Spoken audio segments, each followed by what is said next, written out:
এবং টাইট করে দেওয়া হচ্ছে। আর তোমরা কিন্তু ছেড়ে দেওয়ার আগে এই এখান থেকে কিন্তু এই যে ম্যাজিস্ট্রেটের দিকে খেয়াল করো, এই যে এই রুমাল ম্যাজিস্ট্রেট যখন ফেলবে ঠিক সেই মুহূর্তে কিন্তু তোমাকে ছাড়তে হবে দড়িটা। ম্যাজিস্ট্রেট আর একটু সামনে যাক, আমি একটু ঘড়িটা দেখি, আমার 1 মিনিটের মধ্যে আমি এই সাদা কাপড়টা ফেলে দেবো, এরপর আপনারা ফাঁসিকে কার্যকর করবেন। আপনি জল্লাদ তুমি তাকিয়ে থেকে ম্যাজিস্ট্রেটের দিকে, রুমাল রেডি হয়ে আছে। সেই রুমাল আমি জানি আমার এই লাইভ মাইভ সবকিছু ইন্ডিয়াতে গিয়ে বহুত গালাগালি হবে, বহুত মানে আমার বাপ মা তুলে বউ বাচ্চা তুলে দেওয়া হবে, কোনো সমস্যা নাই।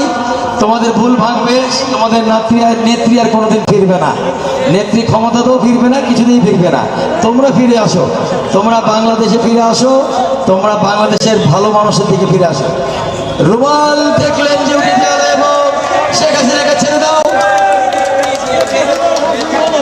শেখ হাসিনাকে ফাঁসি দেওয়া হলো এবং নড়ানড়ি করছে, ছটফট করছে, শেষ নিঃশ্বাস হয়তো বের হয়ে যাচ্ছে, মানে ছটফট করছে, ছটফট করছে, শেষ নিঃশ্বাসটা বের হয়ে যাচ্ছে মনে হয়।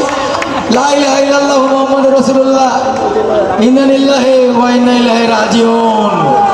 আমরা সবাই ইন্না লিল্লাহি ওয়া ইন্না ইলাইহি রাজিউন বলি, কারণ সে চলে গেছে, যে চলে গেছে তার উপরে রাগ